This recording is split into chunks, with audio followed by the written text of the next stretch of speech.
Em Lucas 15, a partir do versículo 11, Jesus conta aqui uma parábola e diz assim, continuou então Jesus, dizendo, certo homem tinha 2 filhos. O mais moço deles disse ao pai, pai, dá-me a parte dos bens que me cabe. E ele lhes repartiu os haveres. Passados não muitos dias, o filho mais moço, ajuntando tudo o que era seu, partiu para uma terra distante e lá dissipou todos os seus bens, vivendo dissolutamente. Depois de ter consumido tudo, sobreveio àquele país uma grande fome, e ele começou a passar necessidade. Então ele foi e se agregou a um dos cidadãos daquela terra, e este o mandou para os seus campos, a guardar porcos. Ali desejava ele fartar-se das alfarrobas que os porcos comiam, mas ninguém lhe dava nada. Então, caindo em si, disse, quantos trabalhadores de meu pai têm pão com fartura e eu aqui morro de fome? Levantar-me-ei e irei ter com meu pai e lhe direi, pai, pequei contra o céu e diante de ti. Já não sou digno de ser chamado teu filho. Trata-me como um dos teus trabalhadores. E levantando-se, foi para o seu pai. E vinha ele ainda longe quando seu pai o avistou e, compadecido dele, correndo, o abraçou e o beijou. Amém, queridos? Muitos já conhecem essa história do filho pródigo, essa parábola que Jesus contou para nos transmitir ali valiosas lições. E uma das lições dessa parábola aqui que eu quero destacar é a questão da humildade, ou seja, do orgulho. A falta da humildade é aquele que tem orgulho em seu coração. E nós sabemos que o orgulho, ele nos faz sofrer. O orgulho, ele destrói relacionamentos. O orgulho, ele nos faz pessoas infelizes. E uma coisa ali que o filho pródigo não era, querida, era ser uma pessoa orgulhosa. O filho pródigo não era orgulhoso.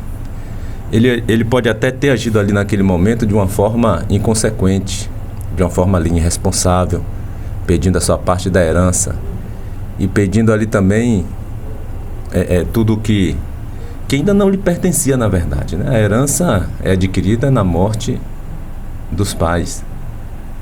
Mas ele, de uma forma inconsequente e irresponsável, ele vai pedir a sua parte da herança e o pai vai lhe dar. E ele vai então viver uma vida dissoluta. Mas uma coisa que a gente destaca aqui é que ele não era orgulhoso. Quando ele percebeu ali justamente o erro que ele havia cometido, ao passar por necessidades, é claro, por privações, ele foi humilde para reconhecer o seu erro ali, naquele momento. E ele reconheceu a tamanha da besteira que ele havia feito. Se ele fosse ali orgulhoso, ele jamais iria voltar de cabeça baixa para a casa de seu pai. Não é isso mesmo? Ele não voltaria. Se ele fosse orgulhoso, ele ia passar por tudo que tivesse que passar, mas ele não iria dar o braço a torcer para voltar para a casa do pai de cabeça baixa, ainda mais para pedir perdão, né, desculpa pelo seu erro. E assim como o filho pródigo, querido, nós devemos ser humildes, como o filho pródigo foi humilde. Ele teve a humildade para reconhecer os seus erros. E assim como ele, nós devemos também ter essa humildade para reconhecermos os nossos erros, para reconhecermos muitas vezes as besteiras que nós fazemos.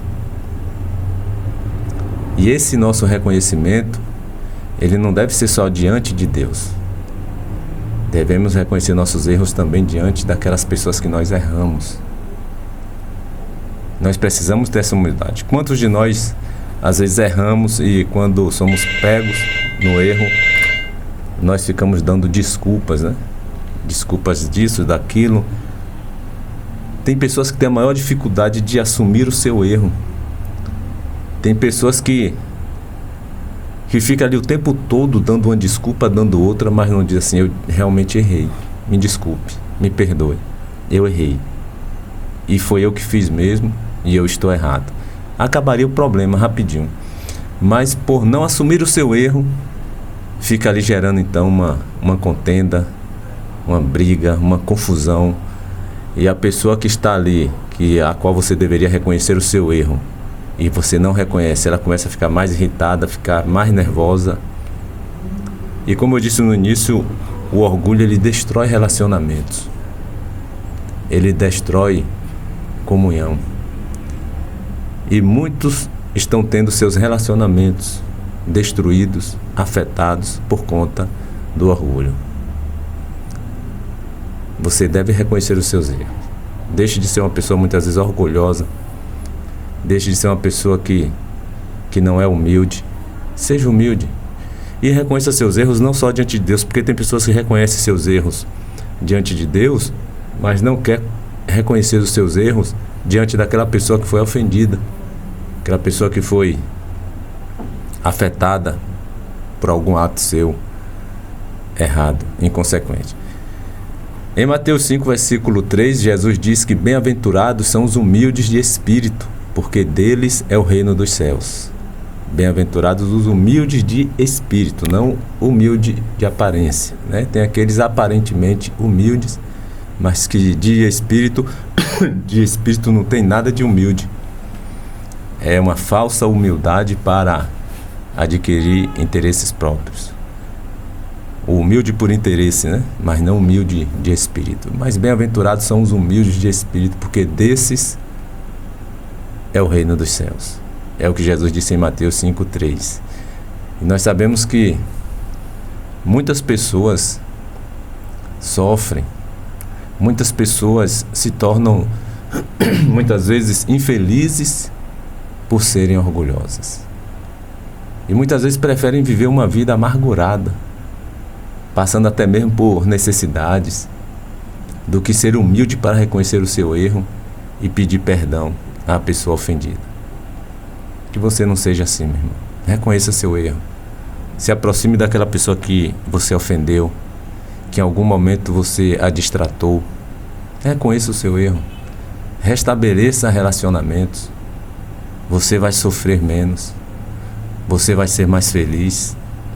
Imagine se o filho pródigo ali fosse uma pessoa orgulhosa, ele iria continuar ali passando por necessidades.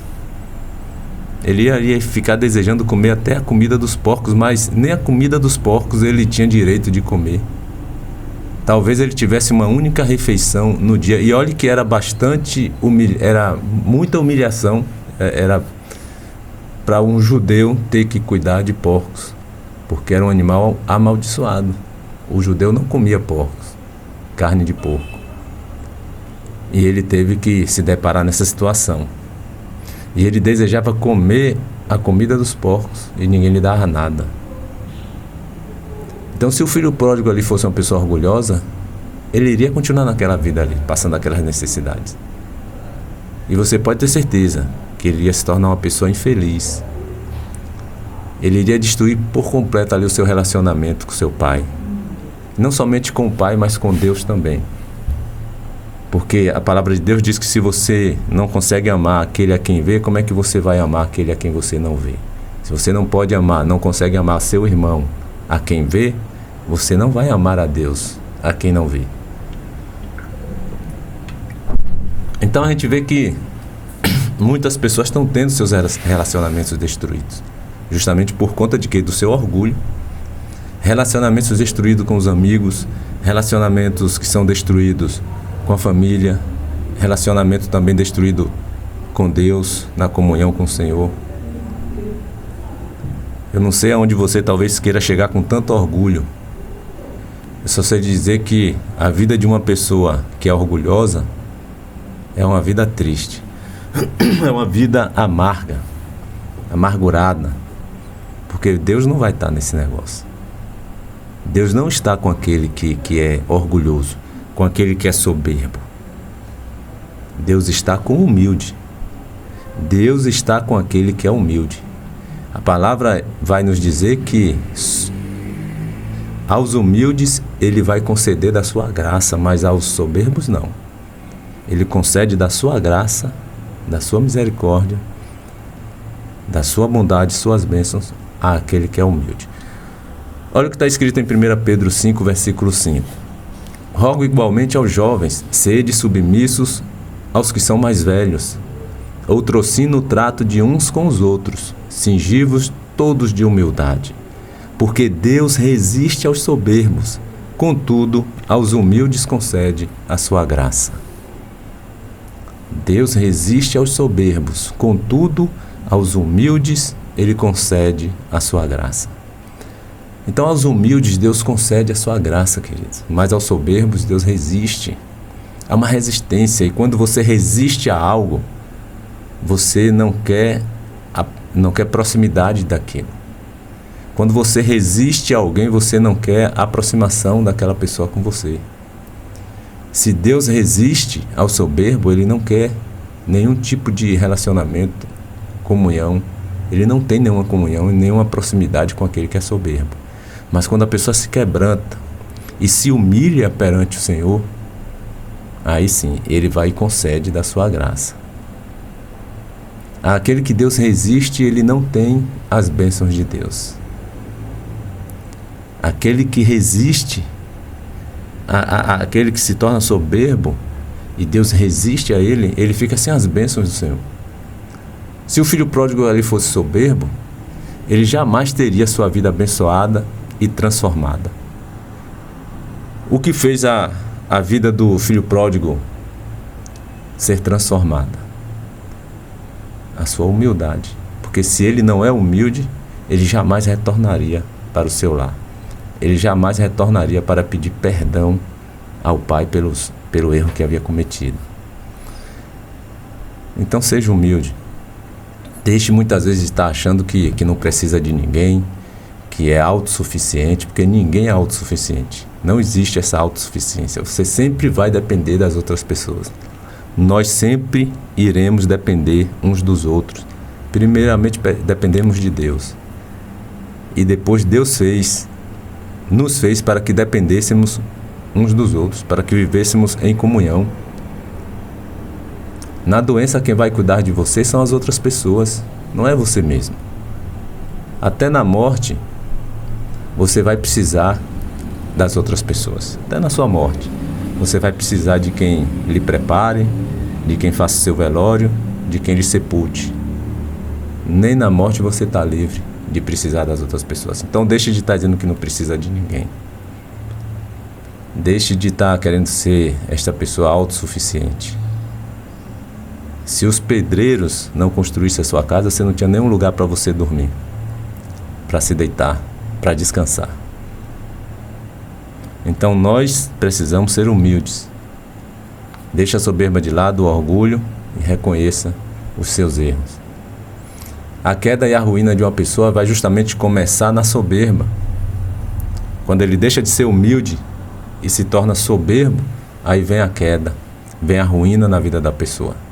Provérbios 16, 18, Provérbios 16, versículo 18 vai dizer isso. A soberba precede a ruína e a altivez do espírito a queda. A soberba precede a ruína. Antes da ruína vem a soberba, toma o coração do homem. Antes da queda vem a altivez de espírito.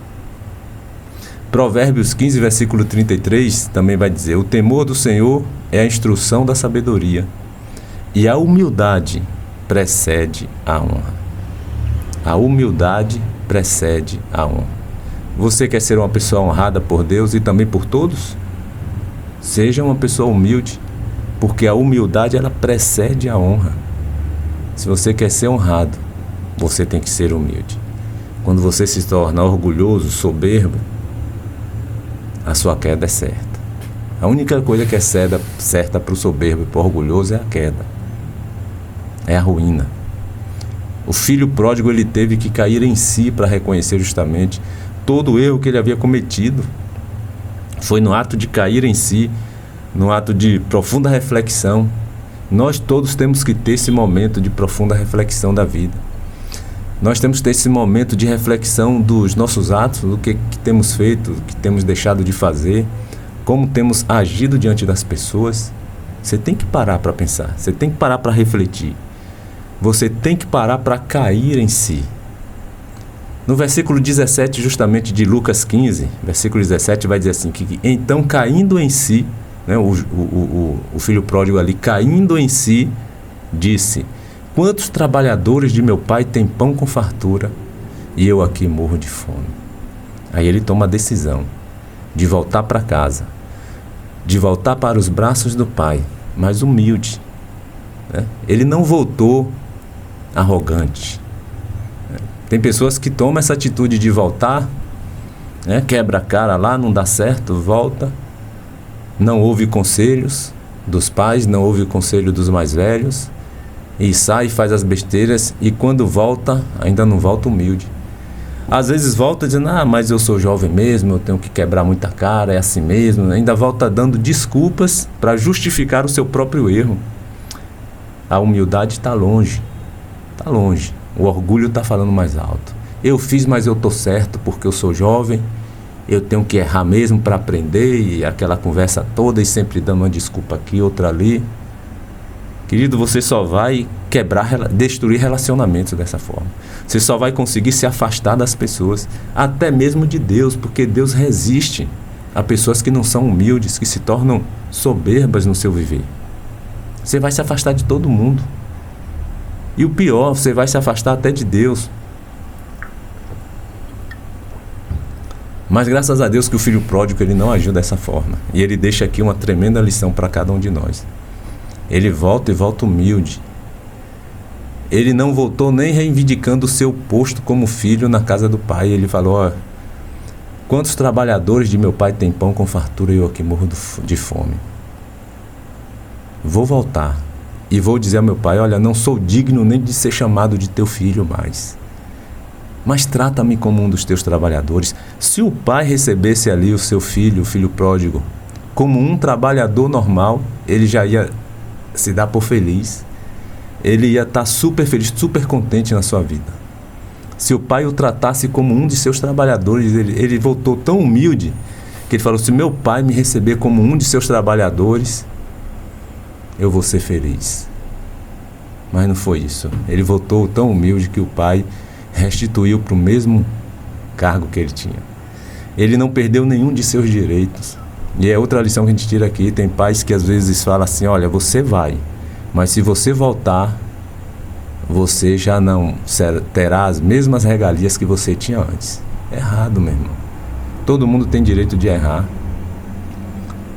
O ruim é permanecer no erro, mas desde que a pessoa reconheceu os seus erros, voltou humilde, reconhecendo que errou, pedindo perdão, por que ele não vai mais usufruir dos mesmos direitos que ele tinha? Está errado também. Pais que às vezes cortam, né, alguns privilégios que os filhos tinham antes, mas porque erraram, saíram de casa, fizeram besteira e agora volta, pronto, você não vai mais ter o mesmo tratamento. Também está errado. E o pai o coloca no mesmo status que o outro irmão e que ele tinha antes de sair. E o pai dá uma festa de tão alegre que estava. O pai festeja. O pai se alegra com a volta daquele filho, porque ele estava perdido e foi achado, estava morto e reviveu. Então, querido, que hoje você possa cair em si, para reconhecer os seus erros, reconhecer aquilo que você tem errado, não só diante de Deus, mas diante das pessoas que você tem magoado, que você tem ofendido. Faça isso agora. Restabeleça a sua comunhão com Deus. Faça isso também com aquelas pessoas que você ofendeu. Peça perdão a Deus, peça também perdão àquelas pessoas que estão ofendidas por causa de você, para que você possa ter uma vida abençoada, para que a sua vida possa ser transformada. Porque Deus, queridos, Deus perdoa. Mas Deus, Ele não perdoa aquele também que não perdoa seu irmão. Não adianta você estar aí pedindo perdão a Deus se você não se dirigiu àquele a quem você ofendeu para pedir perdão a Ele também. O seu pedido de perdão a Deus está sendo em vão. Você nunca vai obter o perdão de Deus se você também não liberar perdão. É o que Jesus diz em Mateus 6, 14 e versículo 15. Jesus diz assim, porque se perdoardes aos homens as suas ofensas, também vosso Pai Celeste vos perdoará. Se, porém, não perdoardes aos homens as suas ofensas, tampouco vosso Pai vos perdoará as vossas ofensas. O perdão está condicionado. O perdão de Deus Se você ofendeu alguém, você também tem que perdoar. Se alguém lhe ofendeu, você tem que perdoar também aquele que lhe ofendeu. E se você ofendeu, você tem que pedir perdão, para que Deus também te perdoe. Então reconheça seus pecados. Reconheça seus erros diante de Deus. Você, além de reconhecer seus erros, seus pecados diante de Deus, que você possa estar abandonando-os. E que você possa não estar cometendo-os mais. E assim você vai alcançar a misericórdia do Senhor. Porque em Provérbios 28:13 diz assim: o que encobre as suas transgressões jamais prosperará, mas o que as confessa e deixa alcançará a misericórdia. Aquele que encobre os seus erros, aquele que esconde as suas transgressões, aquele que procura esconder os seus pecados, esse jamais irá prosperar. Mas aquele que confessa os seus erros, que confessa os seus pecados, e além de confessar, os deixa, os abandona, esse alcançará a misericórdia de Deus. Está aí em Provérbios 28, versículo 13, dizendo isto. Não adianta apenas confessar, você precisa abandonar.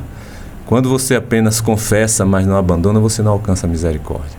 Mas quando você, além de confessar, você abandona, não pratica mais, aí você alcança sim a misericórdia do Senhor. E para encerrar, eu gostaria de dizer que não adianta tudo isto se você também não entregar sua vida nas mãos de Jesus.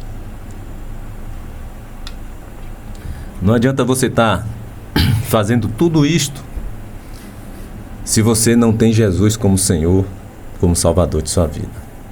Somente Jesus, somente através de Jesus é que nós iremos obter o perdão de Deus. Somente através de Jesus a nossa vida será restaurada, a nossa vida será abençoada, meu irmão.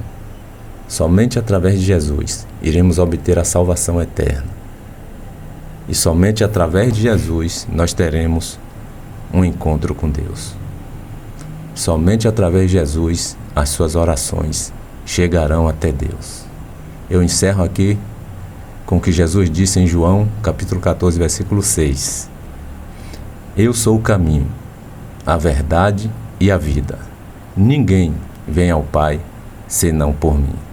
Amém, queridos? Que Deus te abençoe, Deus abençoe a toda a sua família. Querido Deus, nós te agradecemos, Senhor, pela tua palavra, pelas tuas instruções, pela reflexão, pela meditação que o Senhor nos permitiu estar fazendo aqui neste dia. Que o Senhor possa estar entrando em nossos corações, Senhor, quebrantando-nos a ponto de nos tornarmos cada vez mais humildes, a ponto de reconhecermos os nossos erros, as nossas falhas, os nossos pecados diante de Ti e diante daqueles também que nós temos ofendido. Que o Senhor possa nos tornar pessoas cada vez melhores. Que o Senhor possa estar tirando de nós toda a impureza, tirando tudo aquilo que tem servido de obstáculo e empecilho para termos uma maior comunhão contigo. Quebranta os teus filhos, Senhor, para que nós possamos ser luz na vida daqueles que andam em trevas. Nos dê mais um dia, debaixo da tua graça e tua proteção, uma semana abençoada na tua presença. É o que nós te pedimos e te agradecemos, em nome de Jesus.